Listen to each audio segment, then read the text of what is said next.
Hi friends, ఈరోజు మనం చెప్పుకోబోయే టాపిక్ సింధు నాగరికత. మనం సింధు నాగరికత అంటే ఒక కల్చర్ అనమాట. ఆ కల్చర్‌లో ఏమేమి ఉన్నాయి, ఏం ప్రదేశాలు బయటపడ్డాయి, వాళ్ళ యొక్క మత పరిస్థితులు, నగర నిర్మాణం ఎలా ఉంది, అప్పట్లో డ్రైనేజ్ సిస్టమ్ ఎలా ఉంది, అంటే భూగర్భ నీటిపారుదల ఎలా ఉందని, మళ్ళీ వాళ్ళ యొక్క కళారూపాలు, వాళ్ళు ఏమేమి ముద్రించారు అంటే లైక్ అలాంటివి.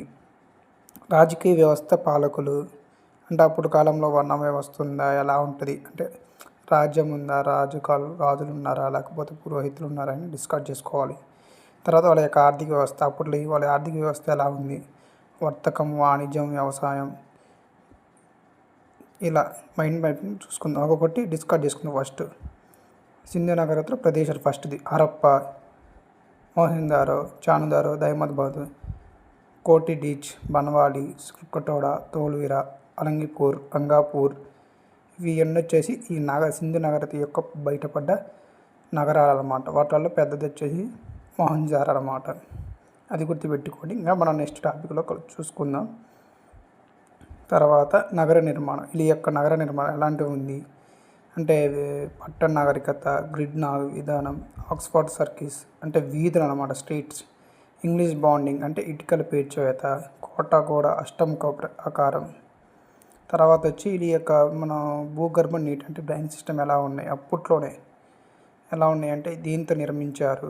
మ్యాన్ హోల్స్, టెర్రకోట పైపులు అంటే పైపులు కూడా ఉన్నాయన్నమాట అప్పట్లో. తర్వాత వచ్చేసి కళారూపాలు అంటే ఏమేమి ముద్రించారు, ముద్రికలు, టెర్రకోట బొమ్మలు, కాల్చిన బంకమట్టి, లోహ బొమ్మలు, కుండలు. ఈ ముద్రికలలో చాలా రకాలు ఉంటాయి. స్ట్రీట్ నిర్మాణం అంటే ఒక రాయి అన్నమాట. తర్వాత మూపురం లేని ఎద్దు అంటే ఈ ముద్రికలతో ఎద్దు ఉన్న బొమ్మతో ముద్రించారు. మళ్ళీ స్తూపాకార. తర్వాత మొహందార్లో కూడా బయటపడ్డాయి హరప్పాలు. తర్వాత లోహ బొమ్మలు. ఎలాంటి బొమ్మలు బయటపడ్డాయి అంటే లోహం అంటే రాగి, కాపర్. గడ్డ గల పురుషుడు ఎక్కడ కనపడింది అంటే మొహందార, అతి పెద్దది. తర్వాత దైమత్బాద్, ఏనుగు, ఖడ్గమృగం.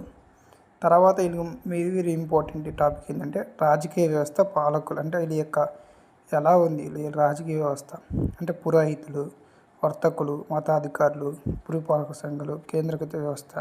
అంటే ఇక్కడ రాజు అనేది రాజుల సిస్టమ్ లేదనమాట. రాజరికం ఉన్నారంటే జస్ట్ పురోహితులు, జస్ట్ ఒక వర్ణ వ్యవస్థ అనేది లేదనమాట. డెవలప్ కాలేదు ఇక్కడ.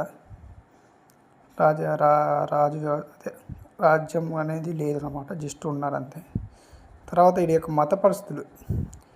పశుపతి మహాదేవ, స్వస్తిక్ గుర్తు, అమ్మ తల్లి, జనాంగాల పూజ, ప్రకృతి శక్తులు, మాతృస్వామిక సమాజం, లిపి, ఇలాంటి లిపులు.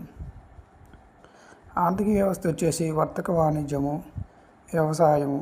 అంటే వర్తక వాణిజ్యం ఎక్కడ వస్తు మార్పిడి అంటే ఎక్స్చేంజ్, కమోడిటీ ఎక్స్చేంజ్ అన్నమాట. వ్యవసాయం ఏంటంటే బండ్ల మీద.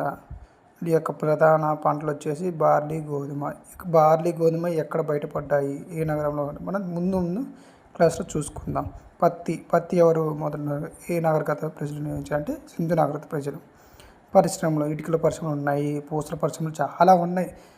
మనం నెక్స్ట్ క్లాస్లో చెప్పుకుందాం. ఫస్ట్ ఇది బ్రీఫ్ ఇంట్రొడక్షన్ మాత్రమే.